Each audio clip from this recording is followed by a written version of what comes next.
irakomeje. Isi yose na Leta Zunze Ubumwe za Amerika bahanze amaso cyane cyane ibizava mu matora y'umukuru w'igihugu hagati ya kandida w'abarepublikani Donald Trump n'umudemokrate Joe Biden. Nyamara siyo matora yonyine yabaye kuwa kabiri tariki ya 3 y'uku kwezi kwa 11. Mu by'ukuri habaye amatora byibura 120 atandukanye mu gihugu cyose. Thomas Kamirindi adufashe kurebera hamwe amwe muri ayo. Amatora ya Perezida wa Repubulika yabereye rimwe n'ay'inteko ishinga amategeko y'igihugu n'iza leta zimwe na zimwe mu zikigize. Ku rwego rw'igihugu cyose umutwe w'abadepite wose uko akabaye ni ukuvuga intebe 435 waravuguruwe nk'uko bigenda buri myaka ibiri.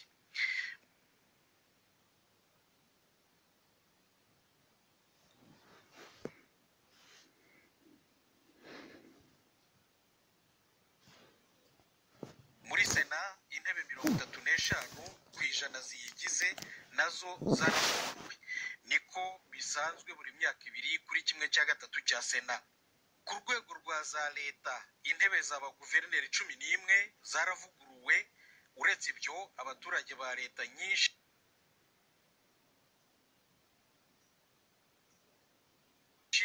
bakoze n'andi matora ameze nka referandumu ku tubazo dutandukanye tubahangayikishije. Ni ukuvuga za referandumu zo guhindura amategeko asanzwe muri izo leta cyangwa gushyiraho amategeko mashya. Ingero zimwe na zimwe: abaturage b'intara ya Puerto Rico bakoze itora rya kamarampaka ryo kugira ngo ibe leta ya 31 ya Leta Zunze Ubumwe za Amerika. Usibye ko atari ubwa mbere babikoze, ariko buri gihe oya igatsinda. Iyi ntara igizwe n'ibirwa biri mu nyanja ya Caraïbe muri kilometero 1600 mu majyepfo y'umujyi wa Miami muri leta ya Florida, nayo iri mu majyepfo ya Leta Zunze Ubumwe za Amerika. Abaturage ba Puerto Rico bafite ubwenegihugu bwa Leta Zunze Ubumwe za Amerika, bakoresha idolari n'ifaranga ry'intara yabo, ariko ntibafite ababahagarariye mu nteko ishinga amategeko ya Leta Zunze Ubumwe za Amerika bashobora gutora amategeko. Ibyavuye muri referendum yo kwa kabiri ntibiratangazwa ku mugaragaro, ariko ibipimo bitandukanye byerekana ko 2/3 by'abaturage ba Puerto Rico badashaka ko iba leta ya 51 ya Leta Zunze Ubumwe za Amerika. Muri leta ya Florida ibipimo bitandukanye byerekana ko abaturage 61% bemeje muri referendum yo kwa kabiri ko umushahara w'ifatizo ugomba kuva ku madolari 10 ku isaha muri iki gihe ukagera ku madolari 15 ku isaha guhera umwaka utaha w'ibihumbi 2021 ugitangira, maze nyuma ukazakomeza kwiyongeraho idolari 1 ku isaha buri mwaka kugera mu bihumbi 2026. Ni ukuvuga ko guhera ku mwaka w'ibihumbi 2026 umushahara w'ifatizo uzatangira kuba amadolari 20 ku isaha muri leta ya Florida. Muri leta za Arizona, Montana, New Jersey na Dakota y'Epfo rubanda bemeje muri referendum yo kuwa kabiri ko kunywa urumogi bigomba kwemerwa mu mategeko ku bantu bujuje cyangwa barengeje imyaka 21 y'amavuko. Muri leta ya California abaturage bemeje mu itora ryo kuwa kabiri ko abantu bari bafunzwe bakaza kurekurwa by'agateganyo bahabwa uburenganzira bwo gutora. Ibi bibujijwe muri leta zindi zitandukanye za Leta Zunze Ubumwe za Amerika. Ku rundi ruhande abaturage b'iyi leta ya California iri mu burengerazuba bwa Leta Zunze Ubumwe za Amerika banze ko abaturage bemererwa gutangira gutora bagize imyaka 17 y'amavuko. Kugeza ubu abaturage ba California bemerewe gutora ari uko bujuje cyangwa barengeje imyaka 18 y'amavuko. Muri leta ya Colorado abaturage banze mu itora ryabo wa kabiri ko umugore yamburwa uburenganzira bwo gukuramo inda y'ibyumweru 22, ni ukuvuga inda y'amezi 5 n'ibyumweru 2 igihe ishobora kumutera ibibazo by'ubuzima. Muri leta ya Oregon naho ni mu burengerazuba bwa Leta Zunze Ubumwe za Amerika abaturage bemeje ko kugira ibiyobyabwenge bimwe na bimwe nka cocaine, heroin na methamphetamine bikurwa mu mategeko ahana ibyaha. izi rero ni zimwe mu ngero z'andi matora menshi cyane yabaye kuwa kabiri icyarimwe n'ay'umukuru w'igihugu muri Leta Zunze Ubumwe za Amerika. kugira ngo twumve neza ishusho y'uko amatora yagenze n'icyo imibare imaze gutangazwa isobanuye muri politiki y'Amerika, twiyambaje Profeseri Jean-Marie Vianney Higiro wigisha itangazamakuru na politiki muri kaminuza yitwa Western New England College muri leta ya Massachusetts mu burasirazuba bw'Amerika.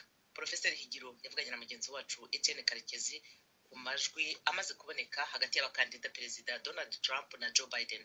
ikigaragara ni uko bombi bashobora gutsinda kuko hari leta zisigaye zitazatangaza amajwi ku buryo ntabwo bavuga ngo amahirwe ni aya n'aka, buri wese aracyafite amahirwe.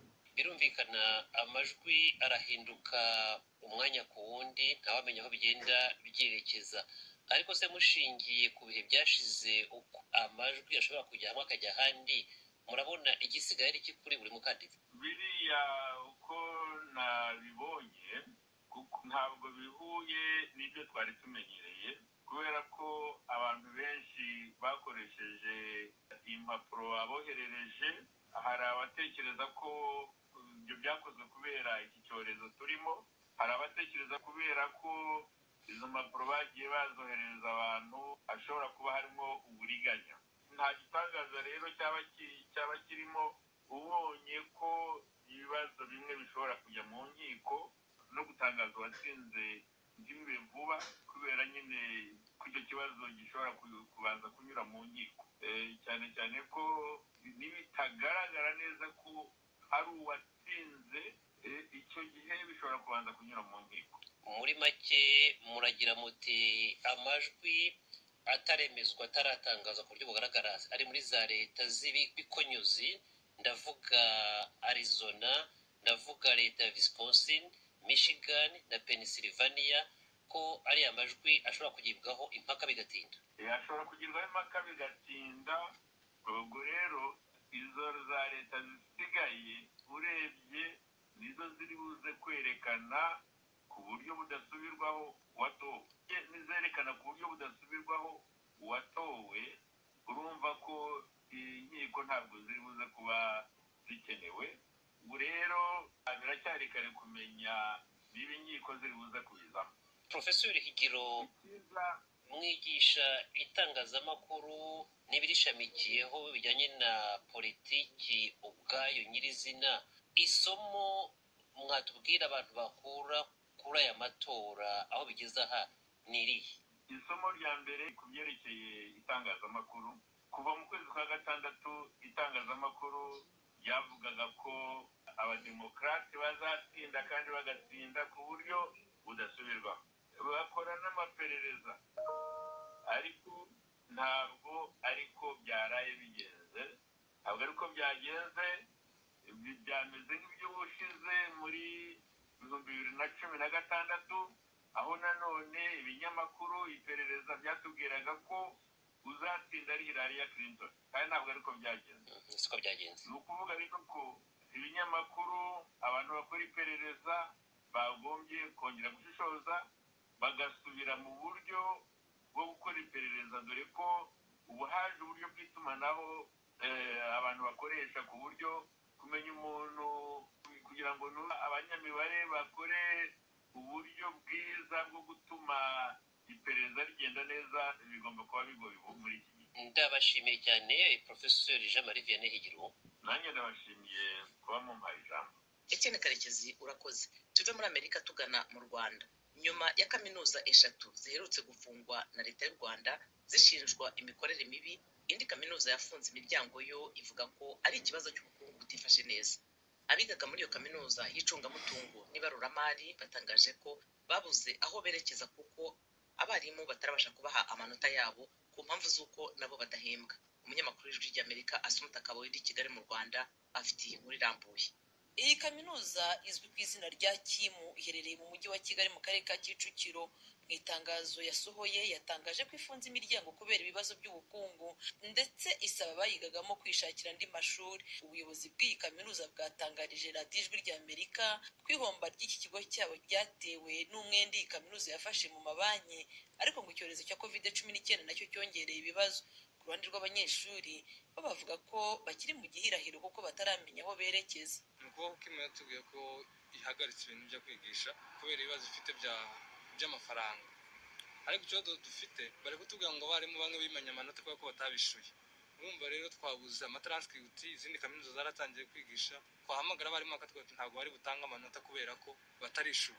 Ariko ntacyo dufite twabikoraho utarabona transcript se n'ibandi bakwakira. Ikibazo dufite uvuga ngo nizo transcript ndende tuza kuzibona, ibindi bigo biraza kudusaba gusubira inyuma.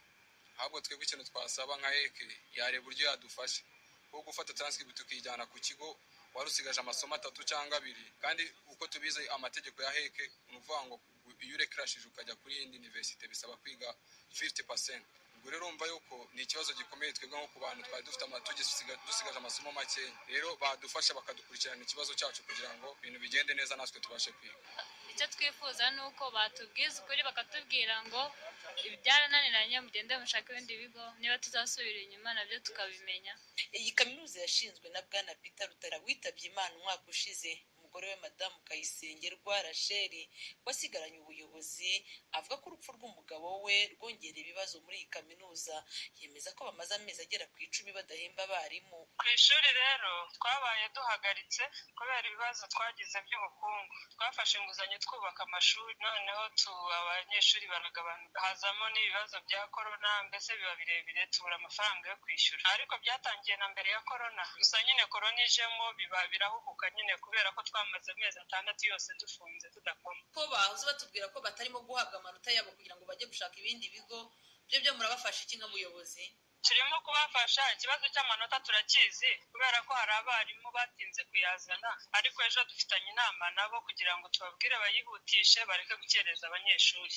Abarimu barimo kuvuga ko ngo bashobora kuba batazayatanga kuko batarimo guhembwa imishahara yabo. Mubarimo imishahara ingana gute? Tubarimo imishahara y'amezi 10, ariko tubirimo kuko turashaka kubishyura vuba nabo bikava mu nzira. Turashaka guhura nabo ejo tukababwira bakazana amanota. Umuyobozi w'inama ishinzwe amashuri makuru mu Rwanda Mukankomeje Roza aganira na radiyo Ijwi ry'Amerika yasobanuye ko iki kibazo kigiye gushakirwa umuti mu buryo bwihuse. Uyu muyobozi yumvikanishije ko abarimu badakwiye gufatira amanota y'abanyeshuri kuko nta ruhare abana bagize mu ihomba rya kaminuza bigagamo. Abarimu bafitanye kontra n'ishuri, niba ishuri ritabishyura ntabwo bagomba gufata abana ngo bafateho ubugwate. Bafite uburyo bwabo, niba umuntu mufitanye amasezerano iyo akayubahirije ugana minisiteri y'abakozi cyangwa se byananirana ukajya mu nkiko, ariko ntabwo bari bufate amanota y'abana kuko amakosa ntabwo ari baturukaho. Nacyo ishuri ryemeye ko kigiye kuganira nabo kugira ngo barebe uko bagikemura. Iyi kaminuza ifunze imiryango nyuma y'izindi 3 zafunzwe na Minisiteri y'Uburezi mu mezi 3 ashize, harimo Christian University of Rwanda yari yahawe Umuremyi Pierre Damien ubu uri mu maboko y'ubutabera, Koleji Ndangaburezi ya Gitwe na Kaminuza ya Kibungo. Izi kaminuza leta ivuga ko yazambuye uburenganzira bwo gukora kuko hari ibyo zananiwe kuzuza kugira ngo zibyo bwemewe n'amategeko. Abanyeshuri bari basanzwe biga muri iyi kaminuza ya Kimu yafunzwe bagera ku 1000, baje biyongera ku bandi 2000 bigaga muri za kaminuza 3 zirutse guhagarikwa na leta. Aba bose bakaba bifuza kubona izindi kaminuza zabakira bagakomeza amasomo yabo. Assumpta Kaboyi, Ijwi ry'Amerika, i Kigali. Assumpta Kaboyi, urakoze. Tuve mu Rwanda twerekeza mu Burundi. Ikigo Estebu gishinzwe ibarurishamibare kirasaba inzego z'igihugu gukangurira abaturage kwandikisha abana bakivuka, abakuru bashakana cyangwa abahukana ndetse n'abitabye Imana. Inkuru y'umunyamakuru w'Ijwi ry'Amerika uri Nairobi muri Kenya, Eroge Wirikaneza. Kuri uyu wa kabiri ikigo cy'igihugu kijejwe gutororokanya ibiharuro Estebu cyatunganije uruganda rwo kwiga ingene bokwegeranya ibiharuro mu gisata ndangamuntu mu Burundi, service d'état civil mu Gifaransa. Umuyobozi mukuru wa Estebu Nicolas yishimiye asigura ko kino gisata ico ntango ya byose mu gihugu mu byerekeye ukwegeranya ibiharuro. Yemeza ko gisata ndangamuntu kidatezwe imbere ataterambere rirama n'intwari ibereye bishoboka kuranguka. Rwanda yishimiye ari mu kiganiro yahamenyesha amakuru ku mugwa mukuru w'ubutunzi Bujumbura. Ico gisata kiduha ibiharuro bijanye n'abantu bavuka n'abantu bubaka izabo n'impfu ziba mu gihugu cyacu c'u Burundi. Nico gisata kiduha ibiharuro bindi vyose, haba ibiharuro vyo kwemera abana canke ibindi biharuro by'abakana n'ibindi bindi. Numva rero ico gisata uri kuvuga yuko ushaka iterambere, gushigikira intwari ibereye, udafite ivyo biharuro, nibaza yuko ari byo ntango kugira ngo dushobore gushigikira koko iterambere rirama n'intwaro ibereye mu gihugu cyacu c'u Burundi. Rwanda yishimiye arongoye Istebu asanga umuntu atigeze yandikwa mu bitabo ndangamuntu muri kino kinjana agereranywa n'ubutigeze asiga izina. Ahamagarira inzego zose gukangurira abanyagihugu kwijukira kwandikisha abana bavuka. Ubu rero nibaza yuko icokorwa bwa mbere n'icyo guhimiriza umwenegihugu akamenya yuko nimba abyaye umwana, uwo mwana ategerezwa kwandikwa muri za bitabo ndanga muntu by'igihugu cyacu. Nimba ategerezwa kuja ku ishuri, naho nyene batezwa kumusaba ati twereke ko wanditswe. Niho rero tutosubira kuvuga yuko aragahomera munwa ko naka yavutse akabaho akabyara akarondoka, mugabo ugiye kuraba mu gitabo na hamwe ntumutore, bakazoza bakubwira kujya twakuze ba sogokuru batubwira mwaza ati sogokuru wewe uri wo kwande ni wo kwa naka wande naka wanaka. Ivyo vyose murabona nk'ubu nka twebwe ubu tugezeho, nibaza na mwebwe nobabaza ngaha murabamenyesha amakuru ngo mumbwire, sinzi ko ari buza gushika kuri sekuragira gatanu. Ikigo Istebu kivuga ko mu rugamba rwo guhimiriza imiryango kwandikisha abavuka, babirana, bapfa n'abahukana no kwerekana akamaro kabyo, hategerezwa kuza imbere igisata c'intwaro gisanzwe kijejwe abantu kuva ku mitumba, bagakurikira abajejwe amagara y'abantu, ubutungane, impunzi n'abahunguka hamwe n'icy'ubutunzi.